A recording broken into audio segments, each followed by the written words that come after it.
সাহাবীদেরকে বললেন, সাহাবীরা সুমামার হাত পায়ের বাঁধনগুলো খুলে দাও, ওকে ছেড়ে দাও, চলে যাও। সাহাবায়ে কেরাম হতবাক হয়ে গেলেন, এত বড় দুর্ধর্ষ খুনি, দুর্ধর্ষ টাকা, খুনিকে ছেড়ে দিবেন? ছেড়ে দিলেন।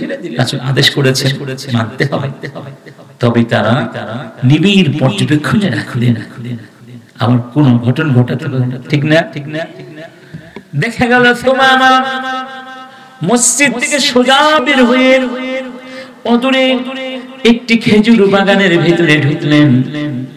সেখানে স্বচ্ছ পানির একটা কূপ ছিল। সেই কূপের ভিতরে নেমে খুব সুন্দর করে গোসল করলেন।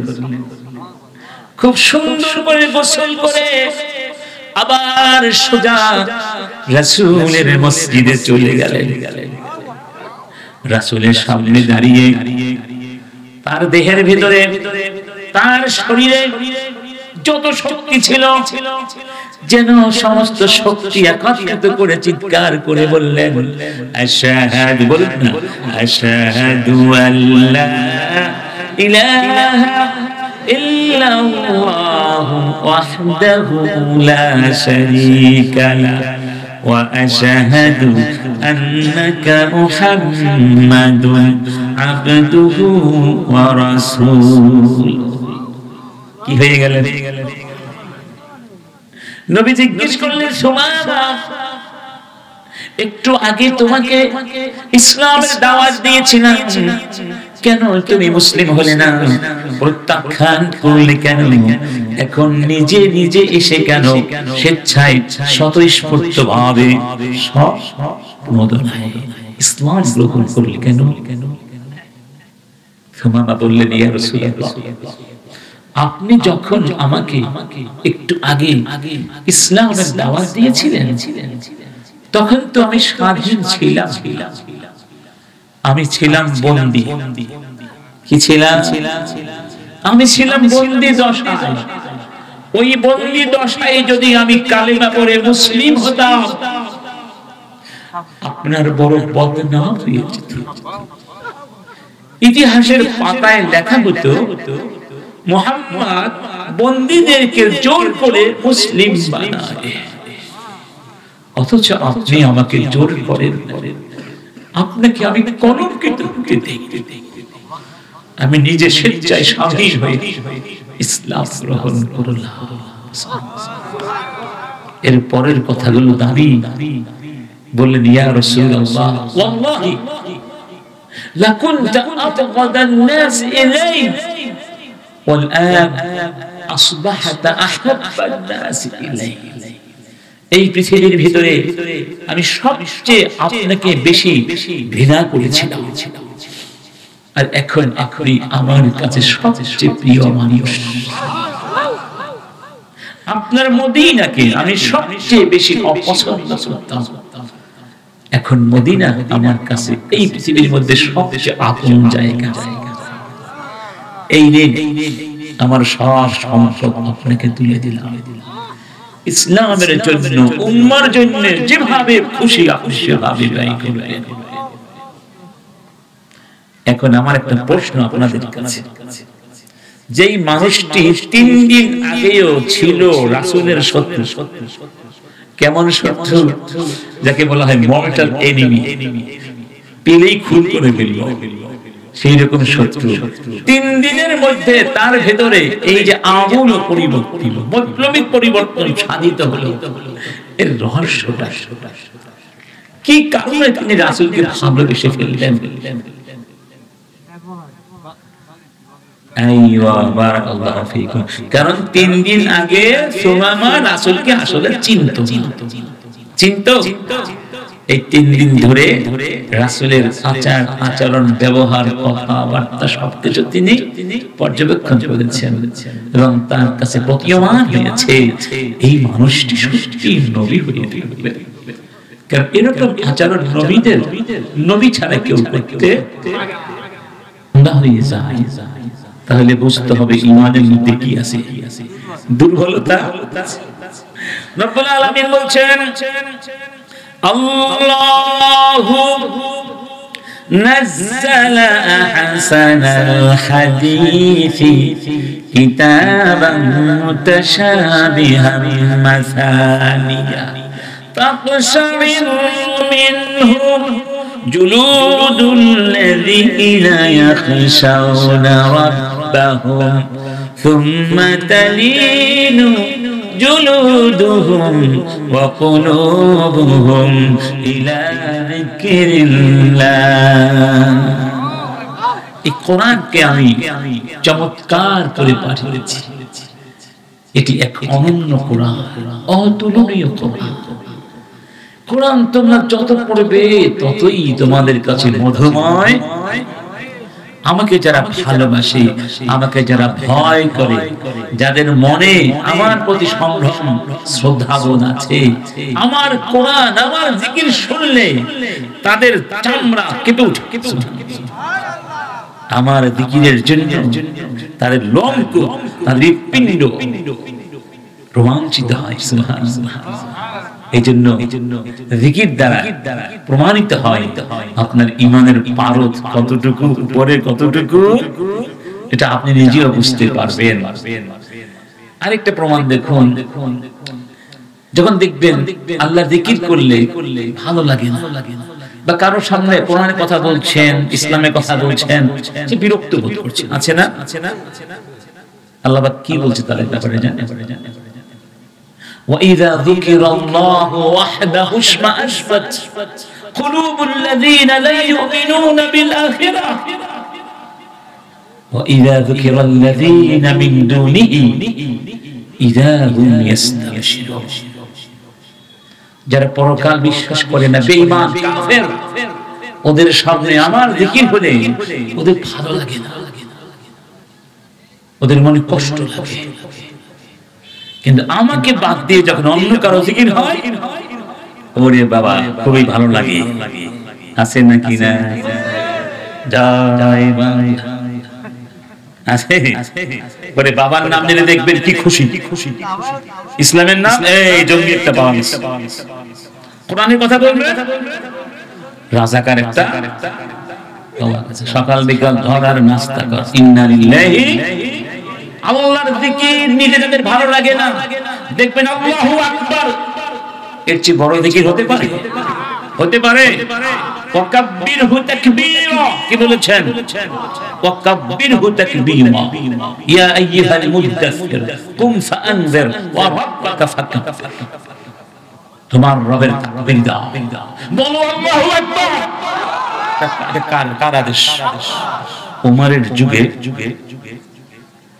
মিশর বিজয় করেছিলেন কে? আমর ইবনে আল-আস রাদিয়াল্লাহু আনহু।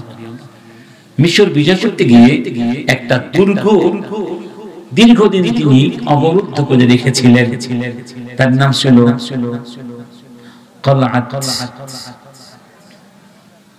তার নামটা ভুলে গেছি, এটা দুর্গ। চিঠি লিখলেন খলিফার কাছে, 4000 সৈন্য পাঠিয়ে দিন, নইলে এই দুর্গ বিজয় করতে পারছি, অনেক দিন ধরে আমরা অবরোধ করে রেখেছি। ওমর মাত্র 4 জন লোক পাঠালেন। কয়জন? চেয়েছিলেন কয় হাজার, পাঠালেন কয়জন? লিখলেন কুল্লু ওয়াহিদিন মিনহুম বিআলফ।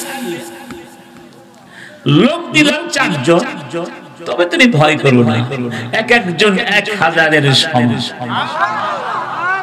আল্লাহু আকবার। ওই 4 জনের একজন গিয়ে কলআ বা দুর্গের এই প্রাচীরের উপর উঠলেন, উঠে চিৎকার দিয়ে বললেন আল্লাহু আকবার। এমন জোরে তাকবীর দিয়েছিলেন, ওই তাকবীর শুনে ভেতরের শত্রুরা আজকেও দো, কালকেও দো, পরশু এক দুপুর আল্লাহু আকবার বিজয় হয়ে শুধু এক তাকবীরের। এটা আমাদের শক্তি, ঠিকই আমাদের শক্তি, আমাদের। কিন্তু এই দেশে একটা জাতি গোষ্ঠী আছে যারা আল্লাহু আকবার পছন্দ সহ্য করতে পারে না। আল্লাহু আকবারকে বাদ দিয়ে স্লোগান বানিয়েছে জয় বাংলা। সারা জীবন জয় বাংলা বলে কোনো সব হবে? আর একবার আল্লাহু আকবার বললে, সুবহানাল্লাহ বললে, আকাশ আর জমিনের মাঝখানে সমস্ত জায়গা সমাবেত হয়ে যাবে। কেমন মুসলমান, কেমন মুসলমান ওরা! আল্লাহর নাম নিলে যাদের কলিজায় কষ্ট লাগে ওরা মুসলমান হতে পারে, মুসলমান হতে পারে না। সবাই একমত? আমার বন্ধু যে কথা বলছিলাম, সুমামা কেন মুসলিম হলেন? রাসূলকে এতদিন চিনতেন। আমরা মুসলমান দাবি করি, ঠিক না? ঠিক না? মুসলমান হতে হলে এই কিতাবটা মানতে হবে না? আচ্ছা আচ্ছা, আংশিক ভাবে মানলে হবে না পুরোপুরি মানতে হবে? আল্লাহ কি বলেছেন আংশিক ভাবে মানলেও হবে, নাকি উল্টো বলেছেন আফাতুমিনুনা বিবাদিল কিতাব ওয়া তাকফুরুনা বিবাদ? এই তোমরা কি কিতাবের অল্প কিছু মানবে আর বাকিটা মানবে না? কিছু মানবে কিছু মানবে না? ফামা জাযাউ মান ইয়াফআলু যালিকা ইল্লা খিজয়ুন ফিল হায়াতিদ দুনিয়া। এই কাজ যারা করবে তাদেরকে দুনিয়ায় লাঞ্ছিত করবে। ওয়া ইয়াউমাল কিয়ামাতি ইউরাদ্দুনা ইলা আশাদ্দিল আযাব। আর পরকালে শুধু আযাব বলেন না, আশাদ্দিল আযাব। আশাদ মানে সবচেয়ে কঠিন, সবচেয়ে কঠিন শাস্তি আমি তাদেরকে দেব। তাহলে কি বুঝলেন? কোরআন কিছু মানলে আর কিছু না মানলে কল্যাণ হবে, নাজাত হবে না শাস্তি হবে। সবাই একমত? একমত না হয়ে উপায় আছে? এই কথাটা কার? এবার জবাব দেন। আপনার পরিবার কি কোরআন দিয়ে চলছে? এই জায়গায় ধরা খেয়ে যাবেন, আমিও ধরা খেয়ে যাব। বিয়ের কথাই ধরুন, আজকে যে বিয়ে শাদী হয়, এই বিয়ের কত অংশ কোরআন দিয়ে হয় আর কত অংশ কোরআন এর বাহিরে হয়? গান বাজনা নগ্নতা বেহায়াপনা যৌতুক যা আছে, আনুষ্ঠানিকতা বলতে যা বোঝায়, ইহুদি খ্রিস্টান বিশেষ করে হিন্দুয়ানি কালচার যেভাবে বিয়ের মধ্যে অনুপ্রবেশ করেছে, এই বিয়ে কি আদৌ ইসলামী বিয়ে বলা যায়? তাহলে আপনি কি করে মুসলমানিত্ব দাবি করতে পারেন? আপনার যে শিক্ষা ব্যবস্থা দেশে আছে, একেবারে কিন্ডারগার্টেন থেকে শুরু করে মাস্টার্স পর্যন্ত লেখাপড়া করে, আমি চ্যালেঞ্জ করলাম স্কুল কলেজের সিলেবাস পড়ে একেবারে কিন্ডারগার্টেন থেকে মাস্টার্স এমফিল পিএইচডি পর্যন্ত কোরআন বোঝা তো দূরের কথা, শুধু কোরআন দেখে দেখে পড়ার মতো যোগ্যতা অর্জন করার কোনো সুযোগ নাই। কোরআন মানা তো পড়ার কথা। কি বলেন? কথা বলেন না? কোনদিন প্রতিবাদ করেছেন? আপনাদের বাচ্চাদেরকে স্কুলে ভর্তি করেন নাই? বদরের আবু জাহেল বলেছিল, এটা নাই শুনে মুহাম্মদ কখনো মিথ্যা কথা বলেন না। তাহলে তোমরা মুহাম্মাদের বিরুদ্ধে কেন করছো? নেতৃত্ব হারাবার ভয়ে, চেয়ার হারাবার। আল্লামা সাইদি সাহেবের কথা মনে আছে যে ইসলাম আসলে তো আর বোতল খাওয়া যাবে না, ইসলাম আসলে তো আর ঘুষ খাওয়া, সুদ খাওয়া, চুরি করা, লুটপাট করা, ভোট চুরি করা, আয়না ঘর তৈরি করা, যারা এইগুলা করে তারা কি ইসলামকে মেনে নিবে? মক্কার মুশরিকরা কেন মানে নাই?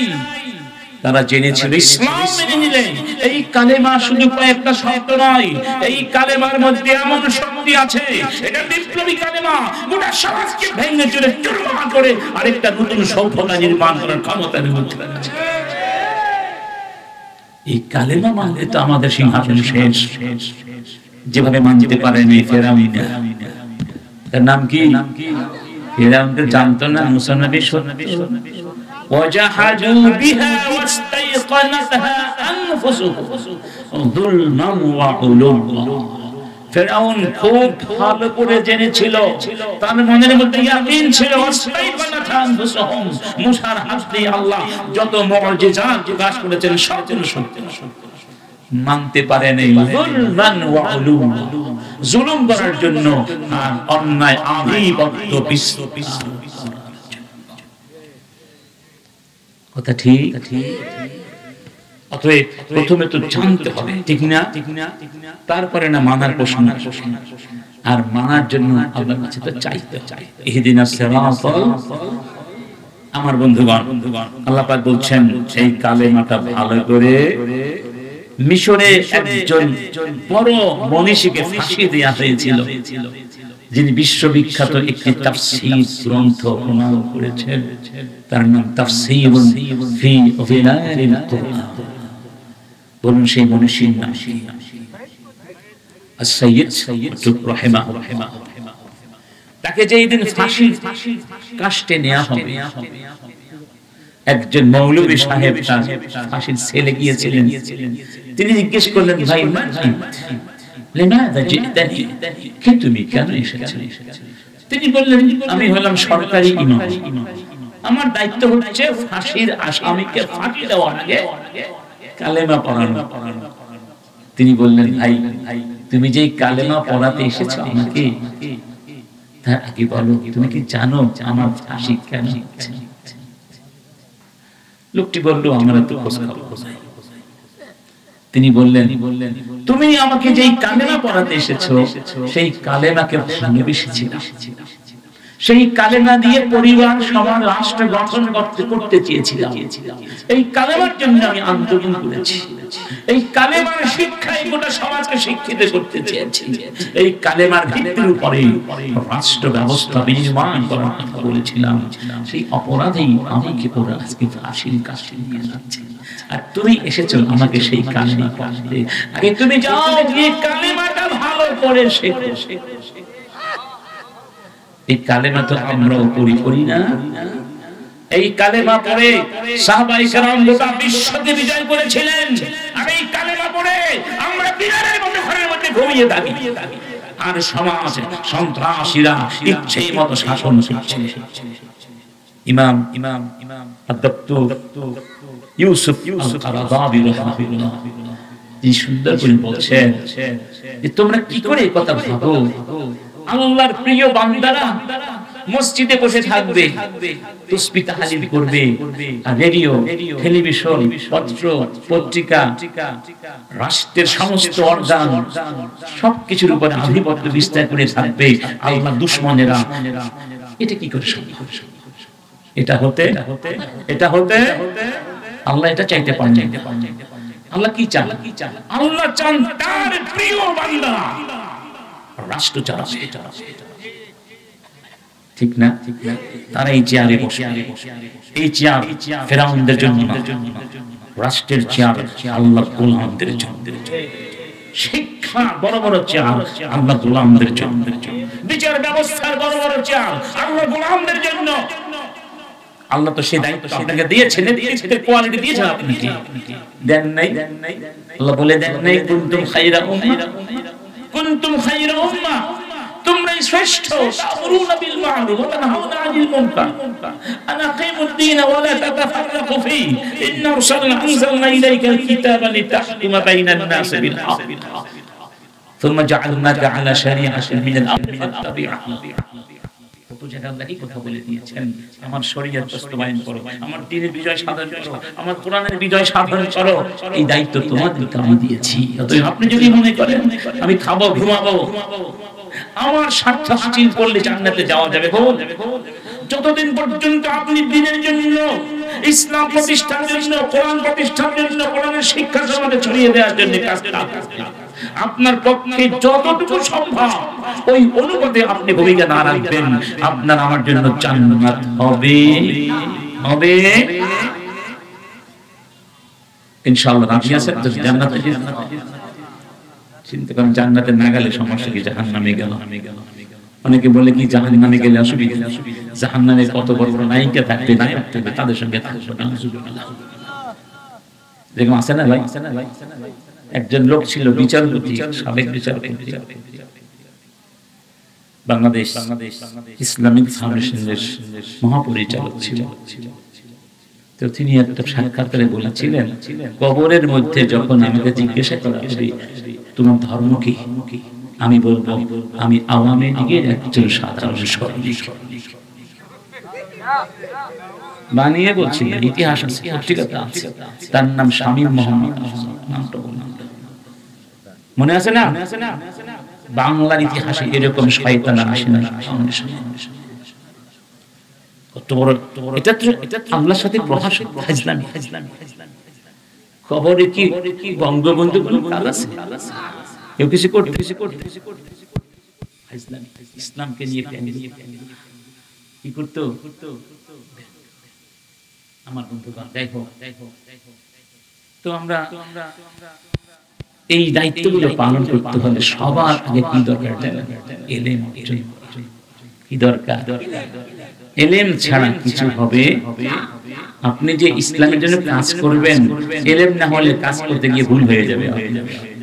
যেটা আজকে সমাজে দেখেন না, মারামারি, কাটাকাটি, এই ফতোয়া সেই ফতোয়া। এর কারণ কি? এলেমের অভাব, এলেম চর্চা নাই সমাজে। এই মাহফিলে কিছু শুনে কি ফতোয়া দেওয়া যাবে? না লেখাপড়া করতে হবে? এবার আসুন, এলেম জিনিস কি, ইসলাম কি বলছে, এটা মাদ্রাসা না? এর প্রয়োজন আছে নাকি নাই? এই মাদ্রাসাগুলোকে গত 16 বছর মৃতপ্রায় করে ফেলা হয়েছে। এমন কৌশলে ইসলামী শিক্ষাকে গলা টিপে ধরা হয়েছিল, এখান থেকে কার্যক্রমের কালক্রমে এমন প্রজন্ম যেন বের হয় যারা জানাজা পর্যন্ত পড়তে পারে না। আল্লাহ পাক এই জালেমদেরকে ধ্বংস করে দিয়ে তাদের হাত থেকে আল্লাহ জাতিকে উদ্ধার করেছেন। আল্লাহুম্মা আলহামদুলিল্লাহ। রাসূলের যুগে এক ইহুদি পণ্ডিত ছিল, তার নাম আব্দুল্লাহ বিন সালাম। সবাই তার নাম জানেন, আব্দুল্লাহ বিন সালাম। তিনি ইসলাম গ্রহণ করলেন, রাসূলের কাছে গিয়ে সুবহানাল্লাহ বললেন, ইয়া রাসূলুল্লাহ, আমার ইসলাম গ্রহণের সংবাদ যদি ইহুদিরা পায়, ওরা আমার বিরুদ্ধে এমন এমন অপবাদ দিবে যে আপনি কল্পনা করতে পারবেন। কারণ ওরা হলো অপবাদ রচনায় সিদ্ধ। আমি ওদেরকে হারে হারে চিনি। আপনি কিছু সাহাবীকে আমার সাথে পাঠিয়ে দেন, দেখবেন কি ঘটনা ঘটে। তিনি গেলেন, ওই সাহাবী অন্য লোক গিয়ে জিজ্ঞেস করলেন ইহুদিদের, মান মিনকুম আব্দুল্লাহ বিন সালাম, তোমাদের মধ্যে আব্দুল্লাহ বিন সালাম কেউ আছে? ইহুদিরা বলল, তুমি আব্দুল্লাহ বিন সালামকে চিনো না? হুয়া খায়রুনা ইবনু খায়রিনা, তিনি তো আমাদের মধ্যে সবচেয়ে ভালো মানুষ। তার বাবাও ছিলেন কি সবার চেয়ে ভালো। ওয়া আলিমুনা ইবনু আলিমিনা, তিনি আমাদের মধ্যে সবচেয়ে বড় আলেম, তার বাবাও ছিলেন। প্রশংসার পঞ্চম। বুঝতে পেরেছেন? তাই নাকি? তোমরা তো কি এত সবাই মানুষরা এত ভালোবাসো? আচ্ছা, ইন আসলামা ফাহাল আনতুম তুসলিমুন, যদি আব্দুল্লাহ মুসলিম হয়ে যান, তোমরা কি মুসলিম হবে? সবাই বলল নাউযু বিল্লাহ ওয়াল ইয়াযু বিল্লাহ। বুঝতে পেরেছেন? এটা হতেই পারে। ঠিক সেই মুহূর্তে আব্দুল্লাহ তাদের সামনে আশহাদু আল্লা ইলাহা ইল্লাল্লাহ ওয়াহদাহু লা শারীকা লাহু ওয়া আশহাদু আন্না মুহাম্মাদান আবদুহু। সুবহানাল্লাহ। দেখবেন কি ঘটনা ঘটে। যেই ইহুদিরা এই কয়েক সেকেন্ড আগে বলেছিল সবচেয়ে ভালো মানুষ, সঙ্গে সঙ্গে তারা বলল জাহেলুনা অবনু জাহেলিনা ওয়া শাররুনা অবনু শাররিনা। বুঝতে পেরেছেন না? তুই একটা জাহেল, তোর বাবা ছিল বড় জাহেল, তুই একটা ভণ্ড, সবচেয়ে খারাপ তুই, তোর বাবা ছিল আরো খারাপ। নাউযুবিল্লাহ। তার অন্যায়টা কি? অন্যায় কি? তাহলে ইলম অর্জন করতে গেলে কিছু মানুষ আপনাকে সন্ত্রাসী বলবে, রাজাকার বলবে, জঙ্গিবাদ বলবে, কারা বলবে? যারা ইহুদিদের মতো চলাফেরা করে, তারা বর্ণে আমাদের মতো হলেও বিশ্বাসে, চিন্তায়, চেতনায় ইহুদিদের দাস, কাফেরদের কেনা গোলাম। তাই বলে কি আমরা ইলমের চর্চা বন্ধ করে দিব? রাসূল কারীম কি বলেছেন?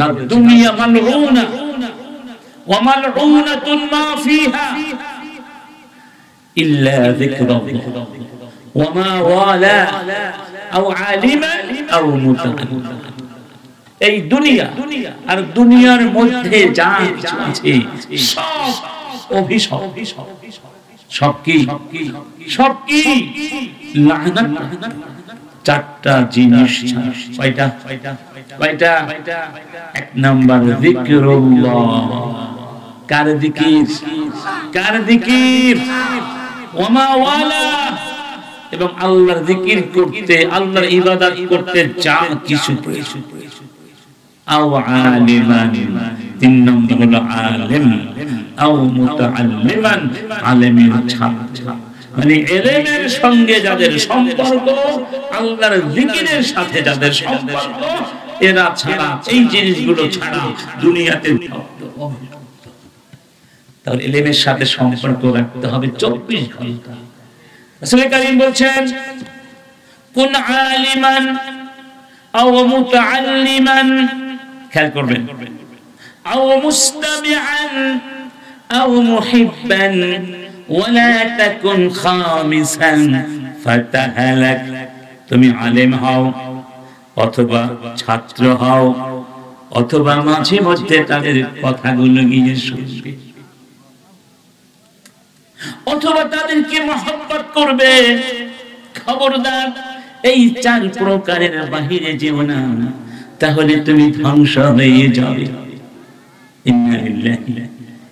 কেন বাবা? আলেমদেরকে বলা হয়েছে দুনিয়ার তারকা। দুনিয়ার কি? আকাশের গায়ে তারকা নাই? তারকার 3টা কাজ। কয়টা কাজ? 3টা কাজ আমরা দেখি, এর বাইরে থাকতে পারে।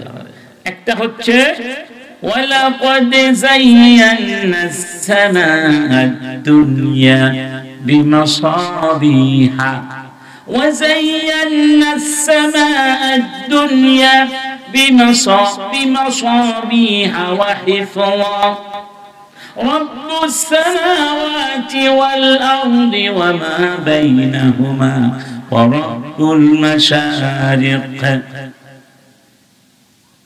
যাই হোক, আকাশের গায়ে যদি অন্ধকারাতে তারকা না থাকে, আকাশকে সুন্দর লাগবে? এই জমিনেও যদি আলেম না থাকে, জমিন সৌন্দর্যহীন হয়ে যাবে। 2 নাম্বার, ওয়াবিন নাজমি হুম ইয়াহতাদুন। মরু প্রান্তরে, সাগরে যখন নাবিকেরা, পথিকেরা পথ হারিয়ে ফেলে, ওই তারকা দেখে দেখে পথের সন্ধান পায়। আমি একবার কুতুব দিয়ে গিয়েছিলাম মাহফিলে, শীতের রাতে, এমন কুয়াশা, কিছুই দেখা যায় না, পথ হারিয়ে ফেলেছিলাম। নদীতে ছিল স্রোত। আমি দেখলাম যে এই লোকটা রূপবান, মানে গাড়ি চালায়, নৌকার যে পাইলট, তারকা দেখে দেখে পথ ঠিক করছে। বাস্তব সত্য সত্য তারকা দেখে যেভাবে পথ হারা মানুষেরা পথের সন্ধান পাবে, এই দুনিয়ায় যারা হাক্কানি আলেম, দুনিয়ার মানুষেরা তাদেরকে দেখে পথের সন্ধান পাবে। 3 নাম্বার, ওয়াজআলনাহা রুজুমান লিশ-শায়াতিন। শয়তান যখন আকাশে গিয়ে ফেরেশতাদের কথা শুনতে চায়, আর সেগুলো এনে বানিয়ে বানিয়ে নানা ধরনের গুজব রচনা করতে চায় জমিনে, আল্লাহ পাক তারকাকে ধরে, যেটাকে বলা শুটিং স্টার, তাদেরকে আঘাত করে, তখন শয়তান পালিয়ে যায়। ঠিক দুনিয়ায় কিছু নাস্তিক আছে, খোদাদ্রোহী আছে, কাফের আছে, আছে নাকি নাই? ইসলামোফোবিয়া আক্রান্ত আছে না? ওই যে একটা মেয়েকে নিকাব পরে প্রথম কি চ্যানেলাইজে 7:30 দিতে দিল না, ইসলামোফোবিয়া আক্রান্ত হয়েছে।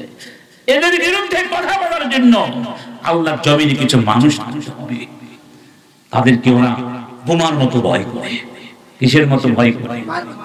এটা হলো তারা আলেম সমাজ, যারা আলেমদেরকে ভালোবাসে, তাদের সঙ্গে থাকে। আমরা আলেমদের সঙ্গে থাকবো, আমরা আলেমদের সঙ্গে থাকবো। 16 বছর যারা আলেমদেরকে জাকাত বানিয়েছে, ধর্ষক বানিয়েছে, জেলে ঢুকিয়েছে, আয়নাঘরে ঢুকিয়েছে, তাদের সাথে আপনার আমার কোনো হৃদ্যতার বাহন থাকতে পারবে না। আলেমদের শত্রু আল্লাহর শত্রু। রাসূল কারীম যিনি বলেছেন, খুযুল ইলমা ক্বাবলা আন ইয়াযহাব, ইলম যাওয়ার আগে শক্ত করে ধরো। ইলমকে ধরে রাখো, চলে গেলে শেষ। সাহাবীরা বললেন, ইয়া রাসূলুল্লাহ কাইফা ইয়াযহাবুল ইলম ওয়া ফিনাল কুরআন ওয়াস সুন্নাহ। কোরআন সুন্নাহ তো আমাদের কাছে আছে, আছে না? বইগুলো থাকবে না, মুশাফ থাকবে না, তাহলে ইলম যাবে কিভাবে? কোরআনও আছে, কোরআনের মুশাফ আছে, সুন্নাহর বই আছে, যাবে কিভাবে? রাসূল কারীম বললেন, আলাম ইয়াকুনিত তাওরাত ওয়াল ইনজিল ফি বানি ইসরাঈল ফালাম ইউগনিয়া আনহুম শাইআ। বনি ইসরাঈলকে আল্লাহ যখন অভিশপ্ত করেছিলেন, তাদের কাছে কি তাওরাত ছিল না? ইনজিল ছিল না? তাওরাত ইনজিল তাদেরকে কোন সাহায্য করেছে? ফাযাহাবুল ইলমি আন ইয়াযহাবা হামালাতু, ইলম চলে যাওয়ার অর্থ হলো ইলমকে যারা বহন করেন বুকের ভেতরে, অর্থাৎ আলেম সমাজ, তারা চলে যাবে। যখন আলেমরা চলে যাবে, কোরআন পড়ার লোক থাকবে না, হাদিস পড়ার লোক থাকবে না।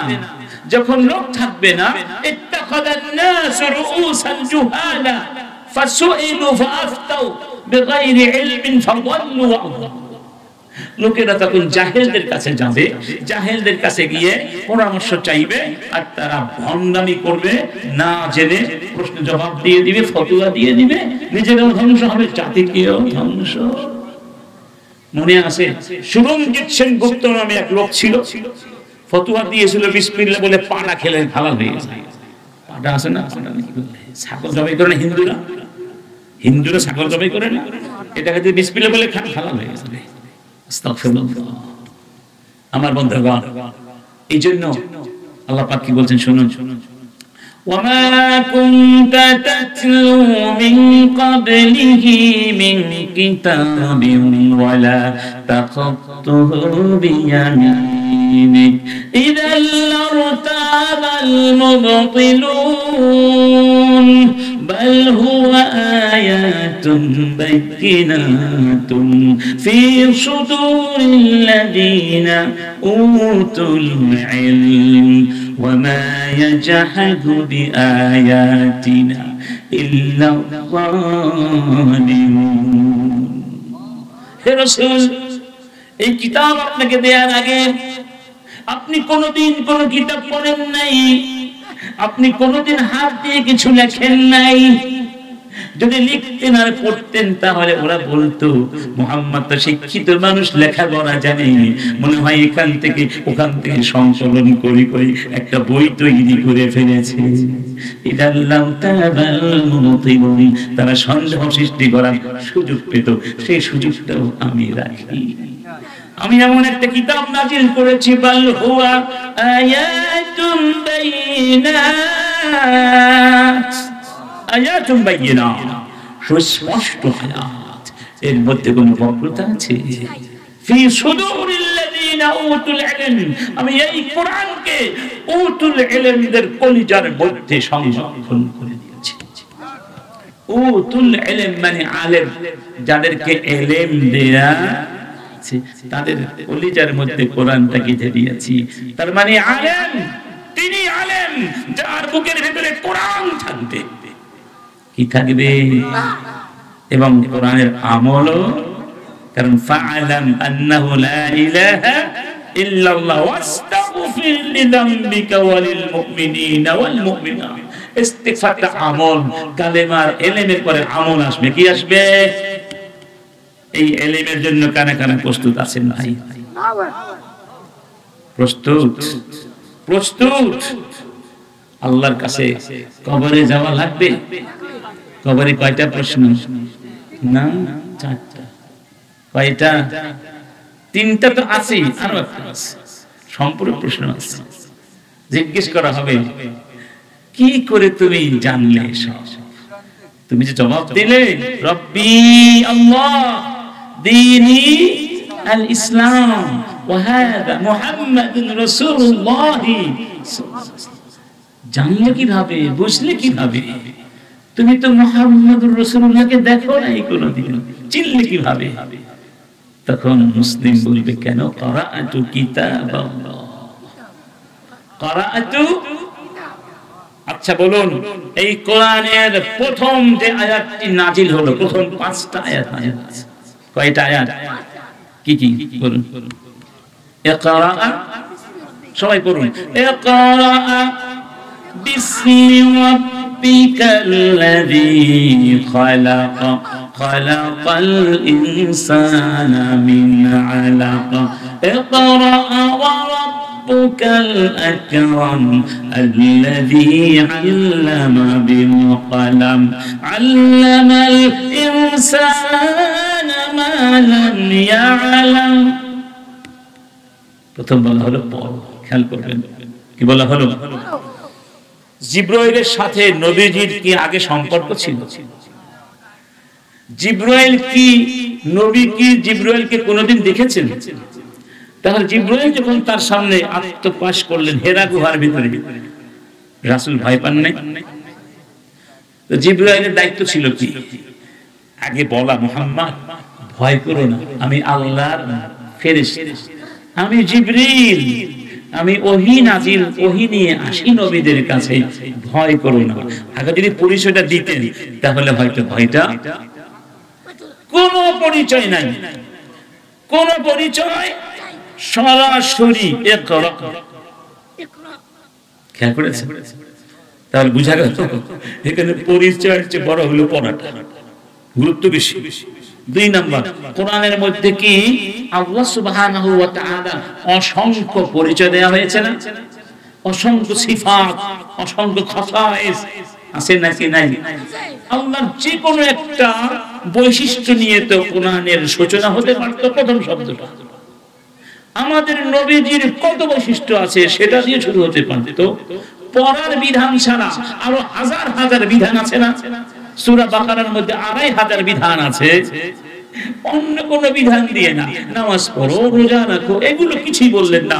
প্রথম নির্দেশটা হলো পড়ো। খেয়াল করবেন, আজকের মুসলমানরা পড়ে না। হ্যাঁ পড়ে, কি পড়ে? ফেসবুক পড়ে, পত্রিকা পড়ে, টেলিভিশন পড়ে, মারামারি পড়ে, হিংসা পড়ে, রাজনীতি পড়ে। আসল জিনিসটা আপনি কি মনে করেছেন এই কোরআন পড়াটা ফাজলামি, অপশনাল বিষয়? ইচ্ছে হলে পড়বো, ইচ্ছে না হলে মোটেই না। আপনার আমার প্রধান দায়িত্ব হলো পড়া। কোন পড়া? সেই পড়া যেই পড়া আপনাকে আল্লাহর পরিচয় প্রথম দেবে। তার পরিচয় কি? আল্লাহ সেই পড়ার মাধ্যমে নিজের পরিচয় দিয়েছেন, আল্লাযী খালাক। সেই রবের নামে পড়ো তোমার, যিনি তোমাকে সৃষ্টি করেছেন। আগে রবকে চিনো, তারপরে তোমার সবকিছু। রবেরই পরিচয় নাই, আমরা আদম বাগদুম ঘোরার দিন ব্যস্ত হয়ে গেছি। রবের পরিচয় নাই, আল্লাহর পরিচয় নাই। কথা ঠিক না বেঠি? তাহলে প্রথম শিক্ষা হবে কি? পড়া। যেই পড়ার মাধ্যমে কাকে চেনা যাবে, কাকে চেনা যাবে। এখানে আল্লাহর নামে পড়া মানে এই নয় আপনি একটা আজেবাজে বই পড়া শুরু করবেন, বিসমিল্লাহির রহমানির রহিম বলে একটা আজেবাজে বই পড়া শুরু করলেন। বিটিভি আছে না? বিটিভি এখন তো দেখি না, টিভি দেখি না। আগে বিসমিল্লাহ দিয়ে শুরু হতো না, কোরআন দিয়ে শুরু হতো। আবার রাত 12টায় কোরআন দিয়ে, আর এই 2 মাঝখানে দুনে যত ফাজলামি আকাম কুকাম সব ছিল, নাচানাচি সব ছিল।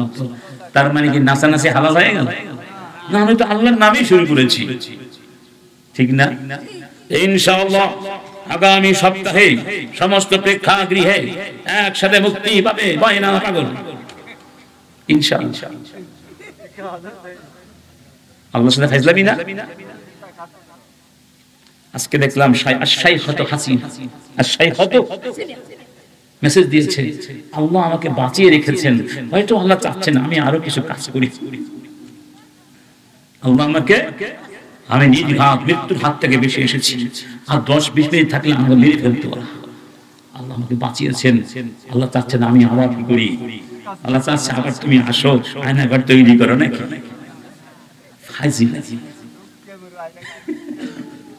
আসো তুমি আসো, তোমাকে আয়না ঘরে না নেওয়া পর্যন্ত বাঙালি বাংলাদেশিদের মনে শান্তি আসবে। তোমাকে একবার নয়, তোমাকে হাজার হাজার বার ফাঁসি দিতে হবে। ভুলে গেলে কষ্ট লাগে। যেভাবে নির্যাতন করে আমাদের ভাইদেরকে হত্যা করেছে, বাচ্চাগুলোকে হত্যা করেছে, কুপিয়ে কুপিয়ে জখম করেছে, চোখ উঠিয়ে দিয়েছে, রাত্রিবেলা নিয়ে ব্রাশ ফায়ার করে হত্যা করেছে, ছবিগুলো আছে না, হারিয়ে গেছে। এই মানুষটা একবার ফাঁসি হলে হবে? একবার ফাঁসি হলে হবে? হাজারবার ফাঁসি হওয়ার পরে আমাদের মনে একটু শান্তি আসতে পারে ইনশাআল্লাহ। সব জায়গায় বলা যায় হারাম কাজে ইনশাআল্লাহ নাকি নাউজুবিল্লাহ, ইন্না লিল্লাহ। ঠিক ভাই? এবার চিন্তা করুন, পড়ো, কার নামে পড়ো? আল্লাহ বুঝাতে চাচ্ছেন যত কিছু আছে সব কিছু আগে পড়তে হবে। সুবহানাল্লাহ। এইজন্য আল্লাহ সুবহানাহু উলামায়ে কেরাম বলছেন আল্লাহ মূলত দুটো বই পড়তে বলেছেন। কয়টা বই? একটা বই তিনি নাজিল করেছেন, আর একটা বই তিনি সৃষ্টি করেছেন। একটা বই তিনি সৃষ্টি করেছেন, সেই বইটা এইভাবে তিনি মানবতার সামনে খুলে অবারিত করে দিয়েছেন, পড়ো। সেই বইটার নাম হলো এই পৃথিবী, যাকে আপনারা বলেন বৈষয়িক জ্ঞান, পার্থিব জ্ঞান, জাগতিক জ্ঞান, সাংসারিক জ্ঞান, লৌকিক জ্ঞান। ঠিক না বেঠিক? আরেকটা বই তিনি নাজিল করেছেন, তার নাম আল কোরআনুল কারীম, রিভিলড নলেজ, আকাশ থেকে আসা নলেজ। আপনি যত জ্ঞান অর্জন করবেন এই দুনিয়া, ওই আকাশ থেকে আসা এই জ্ঞানের আলোয় যদি না হয়, তাহলে আপনার পার্থিব জ্ঞান আপনাকে ধ্বংস করবে। কি করবে? যদি এই জ্ঞান দিয়ে শিখতে পারে, এই জ্ঞান কাজে লাগবে। যেমন ধরুন, যারা পারমাণবিক বোমা তৈরি করল, এই পারমাণবিক বোমা তৈরি করতে জ্ঞান লেগেছে না? এই জ্ঞান কি মানুষের জন্য কল্যাণকর হয়েছে, নাকি কোটি কোটি মানুষের প্রাণ সংহার করেছে? যদি তারা এলিমেন্ট অর্জন করত কোরআনের আলোকে, তাহলে পারমাণবিক শক্তিকে তারা মানুষের কল্যাণে ব্যবহার করত। একটা ছুরি আপনার হাতে দিলাম, আপনি ছুরিটা ব্যবহার সঠিক জানেন না, আপনি জানেন মানুষ খুন করতে, আপনি ছুরি দিয়ে মানুষ খুন করবেন, কারণ মানুষ খুন করলেই বাড়ির মালিক হওয়া যাবে, এই বড় লোককে হত্যা করতে পারলে বাড়িটার মালিক হওয়া যাবে, ঠিক না? তাহলে আপনি জ্ঞান অর্জন করেছেন কিভাবে চুরি করে বড় হওয়া যায়। কিন্তু যদি ওই জ্ঞানটা কোরআনের আলোয় হতো, তাহলে ওই ছুরিটা দিয়ে আপনি আরেকজন ভাইকে ফল কেটে দিতেন, ঠিক না? ওটা হতো চিকিৎসকের অস্ত্র, যে অস্ত্র দিয়ে আপনি চিকিৎসা করতেন। আর এখন হয়ে গেছে সেটা ফেসিবাদের অস্ত্র। ফেসিবাদের হাতের গুলি আর সাহাবীদের হাতের তলোয়ারের মধ্যে পার্থক্য আছে, ঠিক না বেঠিক? ওদের গুলি হলো সন্ত্রাসীদের গুলি, আর সাহাবীদের তলোয়ার ছিল শান্তির পয়গাম। কারণ তারা অশান্তির জন্য কারো গায়ে হাত দেয়নি। ছোট্ট ঘটনা বলবো। এক সাহাবীর নাম ছিল আবু দাজানা, নামটা মনে রাখবেন। আবু উহুদের যুদ্ধের প্রাক্কালে বিশ্ব নবী সাহাবীদেরকে বললেন, কে আছো আমার তলোয়ার নিয়ে যুদ্ধ করবে? আমার তলোয়ার কি নিতে চাও? অনেকেই আগ্রহ প্রকাশ করলেন, আমি নিব। বললেন, তলোয়ার নিলেই হবে না, এটার হক আদায় করতে পারবি তো? তখন আবু দাজানা সবার আগে বললেন, ইয়া রাসূলুল্লাহ, আমি এই তলোয়ারের হক আদায় করতে পারবো। তাকে দিয়ে দিলেন। সবাই তো আর পেলেন না। তো যারা পেলেন না, তাদের মধ্যে একজন চিন্তা করলেন, আবু দাজানা রাসূলের তলোয়ারটাকে যুদ্ধের ময়দানে কিভাবে ব্যবহার করে, এটা আমি দেখব। যুদ্ধ শেষ হয়ে গেল, জিজ্ঞেস করলেন, ভাই আবু দাজানা, আমি দেখেছিলাম যুদ্ধের ময়দানে দূর থেকে তুমি শত্রু বাহিনীর মধ্যে ঢুকে যাচ্ছ, সামনে শত্রুকে পেয়েছিলে, একটা শত্রুর পেছনে গিয়ে তুমি এভাবে তলোয়ার ধরেছিলে। আমি ভেবেছিলাম তুমি শত্রুকে মেরে ফেলবে, কিন্তু তুমি শত্রুকে হাতের মুঠায় পেয়েছিলে, তার মাথার উপরে তলোয়ার ধরেছিলে, কোপ দাওনি কেন? তাকে না হত্যা করে তুমি তাকে ছেড়ে দিয়ে চলে এসেছিলে। কি কারণে তুমি তাকে হাতের নাগালে পেয়ে খুন করো নাই? কারণ যুদ্ধের ময়দানে কি মানুষ ভালোবাসা করতে চায় না খুন করতে চায়? যুদ্ধ করতে চায়, এটাই তো নিয়ম। তখন আবু দাজানা বলেন, ঠিকই দেখেছো ভাই, আমি লক্ষ্য করেছিলাম ওই সৈন্য, শত্রু সৈন্য সবাইকে প্রচন্ড ভাবে আমাদের বিরুদ্ধে খেপিয়ে তুলছে। আমি ভাবলাম ওকে আগে খতম করব। যখন পেছন থেকে আমি তাকে আঘাত করতে চেয়েছিলাম, তখন দেখলাম সেই সৈন্য পুরুষ নয়, একজন মহিলা। উহুদের যুদ্ধে মুশরিকদের সাথে একটা মহিলা বাহিনী ছিল, এবং সেই মহিলা বাহিনীর সেনাপতি ছিল হিন্দ, আবু সুফিয়ানের স্ত্রী। আবু সুফিয়ান ছিলেন পুরুষদের সেনাপতি, আর স্ত্রী আরবিতে বলে হিন্দ, বাংলা বলি হিন্দ। তিনি ছিলেন মহিলাদের সেনাপতি। আমি যখন দেখলাম সেই লোকটি পুরুষ নন, একজন মহিলা, আমি তখন চিন্তা করলাম বিশ্ব নবী আমাকে তার তলোয়ার দিয়ে যুদ্ধ করতে দিয়েছেন, আমি নবীজির তলোয়ার দিয়ে একজন মহিলাকে যদি আঘাত করি, এই তলোয়ারের অপমান হয়ে যাবে। আমি একজন মহিলাকে রাসূলের তলোয়ার দিয়ে আঘাত করতে পারি না, এই জন্য আমি ওই মহিলাকে ছেড়ে দিয়েছিলাম। যুদ্ধের ময়দানে নারীদেরকে এইভাবে সম্মান করা হয়েছে। আর আজকে নারীরা ইসলাম নিয়ে ব্যঙ্গ করে। নারীদের সম্মান কে দিয়েছে? ইজ্জত কে দিয়েছে? আল্লাহু আকবার। এই কথাটি কোন প্রসঙ্গে বললাম বলুন তো আপনারা? আল্লাহ দুটো বই পড়তে, একটা হলো কি দুনিয়া, আর একটা আসমানি। আসমানি ইলম ছিল, ঈমানের নূর ছিল, তাই নারীকে সম্মান দেখিয়েছিল। ঠিক না ঠিক? খুব সম্ভব সেই নারী হবে ওই যিনি পরে মুসলিম হয়েছিলেন। কি হয়েছিলেন? কি হয়েছিলেন? এবং মুসলিম হওয়ার পরে যেন তারা মুসলমান না, সেরকম মুসলমান। স্বামীকে বললেন যাও, এবার আর তোমার ঘরে থাকার সময়। যখন রাসূল মক্কা বিজয় করতে গিয়েছিলেন, আবু সুফিয়ান মুসলমানদের হাতে ধরা পড়েছিল না, গোয়েন্দাগিরি করতে গিয়ে রাসূলের সামনে নেওয়া হয়েছিল, এবং আবু সুফিয়ান মুসলিম হয়ে গিয়েছিলেন। সুবহানাল্লাহ। গিয়ে বললেন যাও মক্কায় গিয়ে বলবে যারা আবু সুফিয়ানের ঘরে আশ্রয় নিবে তারা নিরাপদ। তারা কিন্তু জানে না আবু সুফিয়ান মুসলিম হয়েছেন। যারা নিজেদের ঘরের মধ্যে থাকবে তারাও নিরাপদ, যারা কাবা হেরেমের ভিতরে থাকবে তারাও কি।